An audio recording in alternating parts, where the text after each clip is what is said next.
Alam niyo ba na may digmaang natigil dahil sa kantang to? Silent night. During Christmas Eve taong 1914, panahon ng World War I, sa pagitan ng sundalong British and German, ay natigil ang kanilang digmaan dahil sa kantang Silent Night.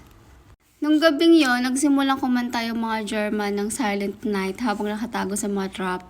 And then narinig sila ng mga British, kumanta rin yung mga British. So ang nangyari is nagsabayan sila ng kanta, nagpalitan sila ng mga kanta. And then kinaumagahan lumabas yung leader ng British. Nakita siya ng leader ng German, so akala ng mga German is makikipaglaban. So nakita nila na nagsasagawa ng ceasefire. Ay lumabas din yung leader ng German and then nakipag-usap siya sa leader ng British. So lahat sila nagsilabasan na sa mga trap and then nagyakapan sila, nagkamayan sila and then nagpalitan sila ng mga regalo kung ano man yung mga dala nila. And naglaro din sila ng football. So sa simpleng kanta lang is nabago niya yung kwento. But unfortunately, December 26, 1914 ay natuloy ang digmaan.